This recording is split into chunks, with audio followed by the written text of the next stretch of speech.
Hey y'all. So I wanted to share some stuff that Allah has revealed to me over the course of me researching and reading. So this is the Restored Names version on the Yah Scriptures app, and this is chapter 66. This is what I've seen. So essentially, it says, thus says the Father, the Shemayim are my throne, and the earth is my footstool. Where is this house that you built for me? Where is my place of rest? All these that my hand has made, and all these that exist. So those two things, right? This is the prophet Isaiah speaking to the people, right? And this confirms that what Exodus chapter 20, so let me go back to it. This is Exodus chapter 20, and at the bottom it says, chapter 20, or verse 24, make an altar of earth for me, and you shall slaughter on it your burnt offerings and your peace offerings, your sheep and your cattle, in every place where I cause my name to be remembered. I shall come and barak you, which is just bless you. It says, and if you make me an altar of stone, do not build it out of cut stone, for if you use your chisel on it, you have profaned it. Okay, so we all know that every book has been corrupted, every single one. So if you don't believe that every single book has been corrupted in some way or another, then this isn't for you. If you're not going to receive it, then that's up to you. But so make an altar of stone, do not build it out of cut stone, for if you use your chisel on it, you have profaned it. Why? Because the Father has made everything. Everything's formed the way it's formed because He made it form that way. So all the churches, all the mosques, all the synagogues, they're not of Him. He never asked us to build it. Thus says the Father, the Shemayim are my throne, and the earth is my footstool. Where is this house that you built for me? And where is this place of my rest? So He just said, what are you doing? Okay, they're not supposed to exist. And number two, and all these my hand has made, and all these that exist, declares the Father. Yet to such one I look on him who is poor and bruised of spirit, and one who trembles at my word. Whoever slaughters the bull slays a man. Whoever slaughters a lamb breaks a dog's neck. Whoever brings a grain offering, pig's blood. Whoever burns an incense, barak an idol. Indeed, they have chosen their own ways, and their being delights in their abominations. Okay, so if you can start to see why they killed the prophets, right? Because in the Torah, in Exodus, right, you have your 10 commandments, and then at the end of it, it says, at the end of it, it did say to build an altar of stone, but then it added in the animal sacrifices with the sheep and the goats, right? But here the prophet Isaiah is making it abundantly clear that the Father says that these are abominations. Their being delights in their abominations, the religious rituals, right? The synagogues, the mosques, the churches. Your being delights in the rituals, especially if you're getting barbecue, so.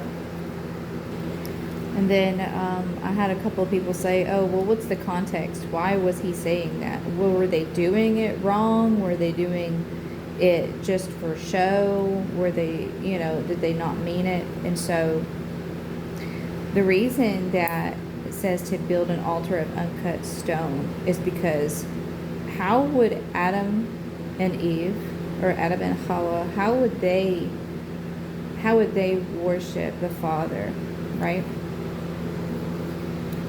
And so this is the book of Adam and Eve 1. So this is in the Apocrypha section. And if you don't agree with going to an Apocrypha section, then this isn't for you. But I know that there's truth in every book. We just have to find it. So it's chapter 23, verse 4. Then Adam and Hawa took stones and placed them in the shape of an altar. And they took leaves from the trees outside the garden, with which they wiped from the face of the rock the blood that they had spilled. And that was after they had thrown them. That was after they had thrown themselves down on the rocks, right? So let's see. Yet now look at our blood, which has been offered on these stones, accepted at our hands, as if it were praise, enough to sing to you at first when we were in the garden. But if you go to that verse, right? Quick, kitty. Let's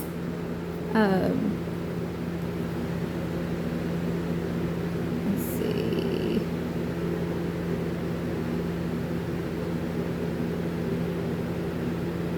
Okay, there it is. Adam began to make more requests of element, right? So that you see a blood sacrifice, right? It says, Leverman looked at Adam and Hawa and their blood, which they had held up as an offering, without an order from him for so doing.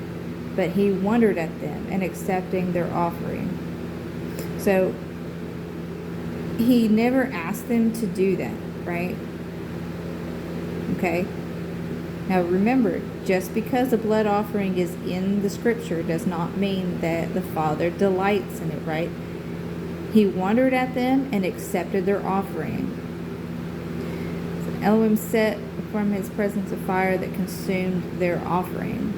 Okay, so here's the first instance of them altering it. He smelled the sweet savor of their offering and showed them mercy. So now we have a framework of a God that would delight in blood sacrifice. Okay?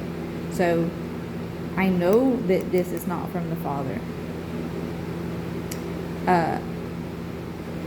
Because if you know his character, then you know that that's not what he wanted. And it said up here, he never even asked them to do that. But they had thrown themselves on rocks. So you have to go back and read it to get the whole context. But I just wanted to show that. So yeah, that was just my reading in the Apocrypha section with the Father guiding me. And I spent a lot of time in the all the Apocrypha books, except for maybe two of the books. I don't think I've read Jubilees. It was really hard to get through. But it's all the way at the bottom, and y'all should really get into reading this stuff. When my husband and we read through the first Adam and Hawa together, and we really see how when Yehoshua said, or when Jesus said to come to the Father like a child, you can really see that they were like children. They did not understand anything. They didn't, yeah. So anyways, I've talked too long. Bye.